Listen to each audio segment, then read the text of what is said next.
अस्सलामुअलैकुम, मेरा नाम है नदीम और आप देख रहे हैं एन टॉक चैनल। तो दोस्तों मैंने अपने चैनल का जो है वो नाम चेंज कर दिया है। वो नाम जो है वो सूट नहीं कर रहा था, तो इसलिए मैंने अपने चैनल का नाम भी और लोगो वगैरह भी जो है वो चेंज कर दिया है। लेकिन ये है कि जो हमारा जो कंटेंट है वो कंटेंट वही रहेगा जो हमारा शुरू से चलता हुआ आ रहा है।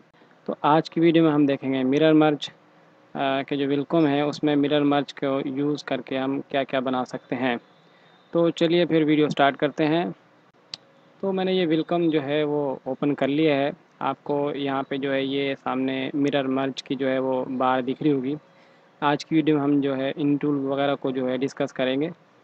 अगर आपको ये टूल ना मिल रहे हो तो आप एडिट में जाके सॉरी व्यू में जाके टूल बार में जाएंगे और यहाँ से आप जो है मिरर मर्ज पे जो है ना चेक कर देंगे। तो ये जो है इसकी जो टूल बार है वो आपके सामने शो हो जाएगी। तो इसका जो है वो इस्तेमाल बहुत ज़्यादा होता है।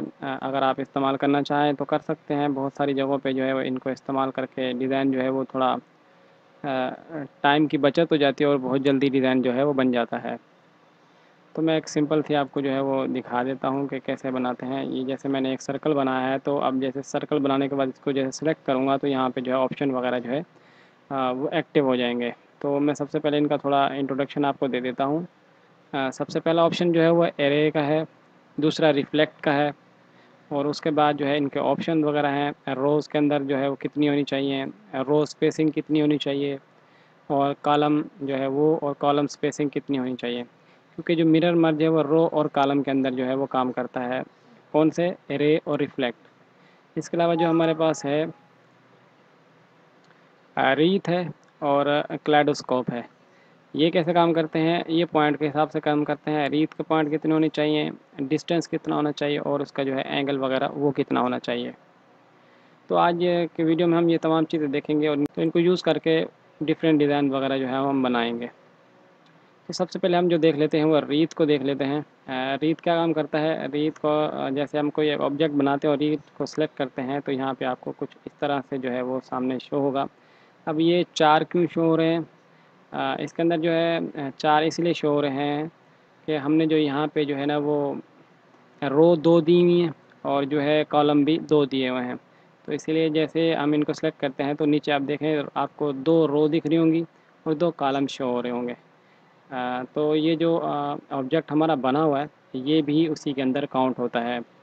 तो नीचे 2 रो बन रही हैं, उनमें ऑब्जेक्ट भी 2 आ रहे हैं और कॉलम भी 2 बने हुए हैं। तो हम इनको क्या करेंगे, यहाँ पे जैसे जहाँ पे हमें इनको जो है ऑब्जेक्ट हमें प्लेस करने हैं वहाँ प्लेस करने के बाद जैसे माउस का बटन दबाएंगे तो ये आपके सामने जो है ऑब्जेक्ट ऑटोमेटिक क्रिएट हो गए हैं। डिस्टेंस का ये हिसाब है कि अगर आप मैनुअल लगाना चाहें तो मैनुअल भी लगा सकते हैं और अगर आप ऑटो पे लगाना चाहें तो ऑटो पे भी लग जाते हैं। तो जैसे एरे को मैं सिलेक्ट करूँगा और यहाँ पे मैं यहाँ लगाता हूँ इस जगह पे, तो और एस है, तो इस तरीके से लगाऊंगा तो इस तरीके से मैनुअल जो डिस्टेंस है वो भी मैनुअल डिस्टेंस पे भी लग जाएंगी और ऑटो डिस्टेंस के ऊपर भी जो है वो अगर हम इनकी रो की जो है वो तादाद बढ़ा दें तो आपको आपके सामने ये देखें आपके अभी तक कॉलम वही 2 हैं और इसके अंदर जो है वो रो की जो तादाद है वो बढ़ गई है। जो रो है ना वो हमारे पास तकरीबन 6 है और जो हमारे पास जो कॉलम है वो 2 हैं। और अगर हम इसी तरह जो है कॉलम की तादाद भी 6 कर दें या 6 या 7 कर दें तो अब आप देखें कि आपके सामने जो है रो और कॉलम जो है वो इस तरीके से शो हो रहे होंगे। अब आपने अपनी मर्ज़ी से कहाँ तक उनको ओवरलैप करना है, कितना डिस्टेंस बीच में देना है, आपने ये एक रो को पकड़ना है। तो इस एक रो के अंदर जो डिस्टेंस देंगे आपको बाकी जितनी रो और कॉलम होंगे उसके अंदर भी उतना ही डिस्टेंस और ओवरलैप आपको खुद ऑटोमेटिक एडजस्ट हो जाएगा। तो आपने यहाँ करके जैसे मैंने मुझे यहाँ पे डिस्टेंस इतना चाहिए और रो के अंदर भी इतना चाहिए, तो मैं ये करने के बाद जैसे ही माउस का बटन क्लिक करूँगा तो ये उसी प्लेसमेंट के ऊपर जो है ना वो प्लेस हो जाएंगे। सही है गाइस। तो ये था हमारे पास जो है एरे। एरे के अंदर ये होता है कि तमाम ऑब्जेक्ट जो होते हैं ना वो एक ही जो है वो मतलब एक ही शेप के ऊपर आपको काम करते दिखाई देंगे। हम आपको एक ऑब्जेक्ट जो एक जो लीफ बना के दिखाता हूँ।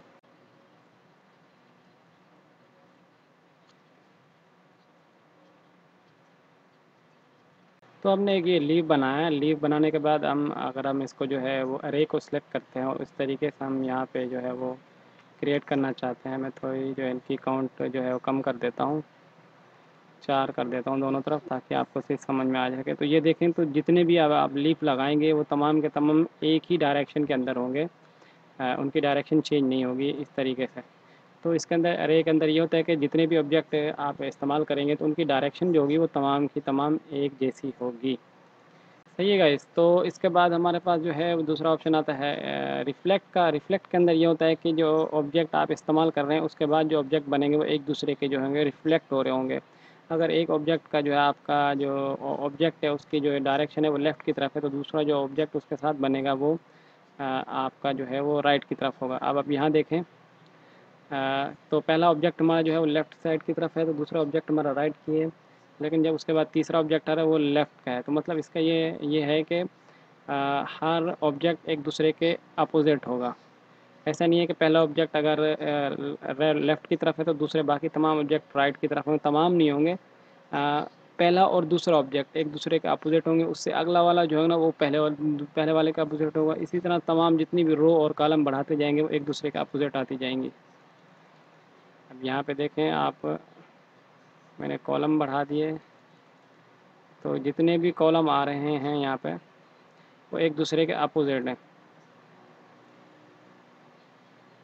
तो ये तमाम जो है वो एक दूसरे के अपोजिट आ रहे हैं। यहाँ पे आपको देख सकते हैं कि ये एक दूसरे के अपोजिट है, ये दो ऑब्जेक्ट अलग हैं, ये दो ऑब्जेक्ट अलग हैं, मतलब एक दूसरे के रिफ्लेक्ट हो रहे हैं, रिफ्लेक्शन एक दूसरे की रिफ्लेक्शन शो कर रहे हैं। इसके अलावा एक चीज़ और भी इसके अंदर आती है कि अगर आप यहाँ पे सेलेक्ट करें इस ऑब्जेक्ट को, इसको रीथ करने के बाद जैसे आप ओवरलैप हो रहा होगा और आप क्लिक करेंगे तो आपसे ये पूछेगा कि ओवरलैप को क्या करना है, मर्ज करना है या वैसे के वैसे छोड़ देना है। मर्ज करेंगे तो क्या करेगा, तमाम ऑब्जेक्ट को एक ही ऑब्जेक्ट में कन्वर्ट करके एक दूसरे के ऊपर मर्ज करके बना देगा। और अगर आप मर्ज नहीं करेंगे तो तमाम ऑब्जेक्ट ओवरलैप तो हो रहे होंगे लेकिन जो है वो सिंगल ऑब्जेक्ट के अंदर मौजूद नहीं होंगे, अलग अलग ऑब्जेक्ट होंगे सारे। सही है गाइस। तो थोड़ा टाइम ले रहा है क्योंकि ऑब्जेक्ट ज़्यादा हैं और जो है वो स्टिच भी ज़्यादा क्रिएट होगी, तो इसलिए थोड़ा टाइम लगेगा इसके अंदर। तो ये देखें हम, इसके अंदर क्या है, तमाम ऑब्जेक्ट जो हैं वो एक ही सिंगल ऑब्जेक्ट के अंदर मौजूद हैं। आप इसको रीशेप भी करना चाहें तो रीशेप भी कर सकते हैं। तो इस तरीके से ये रीशेप होंगे। उसके बाद जो है अब हमारे पास आता है अपना रीथ और क्लैडोस्कोप। रीथ और क्लैडोस्कोप जो होता है वो सर्कल में काम करते हैं। इसके यूज़ करके आप बहुत सारे डिज़ाइन जो है सर्कल शेप में बना सकते हैं, जो मैनुअली बनाना बहुत मुश्किल होता है। रीथ के अंदर क्या काम करते हैं कि इस तरीके से आप जो है वो एक जो है फ्लावर की शेप भी दे सकते हैं। मर्ज ना करें आप, इस तरीके से एक खूबसूरत सा जो फ्लावर है वो बन सकता है। फ्लावर टाइप भी होते हैं और भी मतलब बहुत सारी चीज़ों में इस्तेमाल कर सकते हैं हम इसको।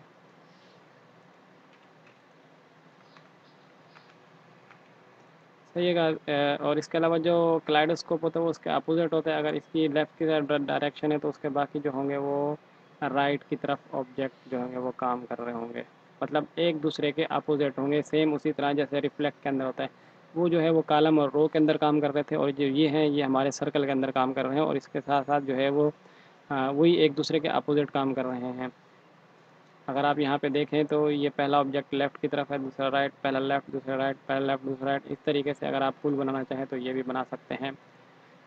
तो ये ज़्यादातर जो है वो इन्हीं चीज़ों में इस्तेमाल होते हैं। क्लेडोस्कोप के अंदर क्या है, एक चीज़ ये है कि अगर आपने ये रीत इस्तेमाल कर लिया उसके बाद आपने रीत के पॉइंट देने हैं, पॉइंट ज़्यादा कम करने हैं तो वो भी कर सकते हैं। अब जैसे मैं कह रहा हूँ 40 पॉइंट होने चाहिए, और उसके बाद मैं चाह के इस तरीके से एक जो है ऑब्जेक्ट बनाना चाह रहा हूँ, तो इस तरीके से भी ऑब्जेक्ट जो है वो बन जाएगा मेरा। अब आप देखें, आप अगर आप इसको मैनुअली बनाना चाहें तो आप मैनुअली नहीं बना सकते, लेकिन अगर आप इसके साथ बनाना चाहें तो देखिए खूबसूरत सा पैटर्न बन गया है जो आप कहीं भी इस्तेमाल कर सकते हैं।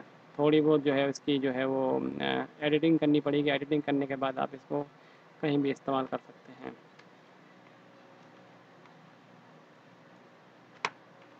इसके बाद जो है मैं आपको एक और चीज़ बना के दिखा देता हूँ कि इसको और कहाँ इस्तेमाल कर सकते हैं। अब जैसे ये हमारे पास एक मैंने एक लाइन बनाई और इसके अंदर अगर आप चाहें तो इसको सिलेक्ट करने के बाद जो है आपको क्लेडोस्कोप ले लें। क्लेडोस्कोप को लेने के बाद इस तरीके से इसके अंदर जो है वो बड़ा बनाना चाहें या छोटा सा, जहाँ पे अगर आपको लग रहा हो कि ये शेप अच्छी आएगी, इस तरीके से ये शेप आ गई। ये ऐसे सेलेक्ट करने के बाद मर्ज नहीं करना आपने और क्लिक कर देना है। तो आप देखें आपके सामने जो है वो शेप किस तरह की खूबसूरत सी शेप बन के सामने आ गई है। तो इस तरह का पैटर्न जो है मैनुअली बनाना बहुत मुश्किल होता है, और जो है आप इसके ज़रिए बहुत सारे खूबसूरत से डिज़ाइन बना सकते हैं।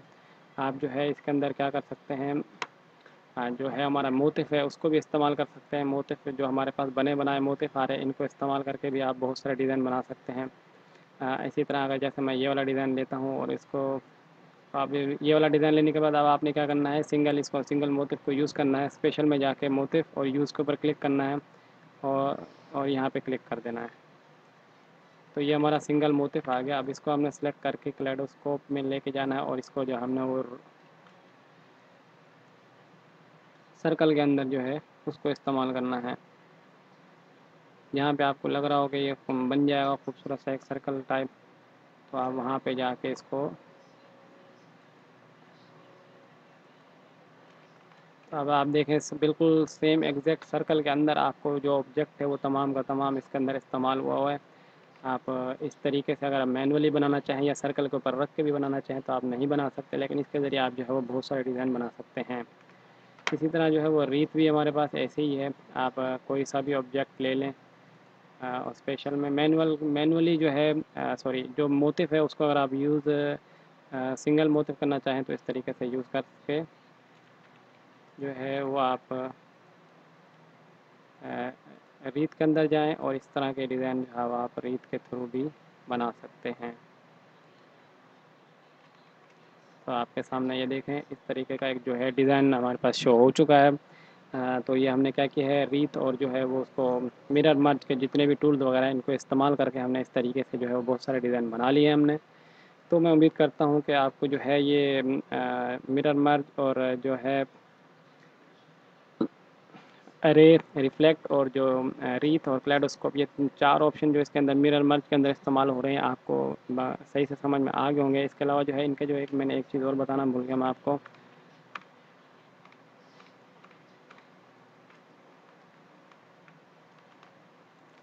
इसके अंदर जो है अगर आप चाहें तो यहाँ पे जो है वो क्लेडोस्कोप लेने के रीथ है जो सॉरी रीथ लेने के बाद जो है आप यहाँ से इसका एंगल भी चेंज कर सकते हैं। अगर अगर आप देखना चाहें तो आपको यहाँ पे एंगल चेंज होता हुआ दिखाई देगा।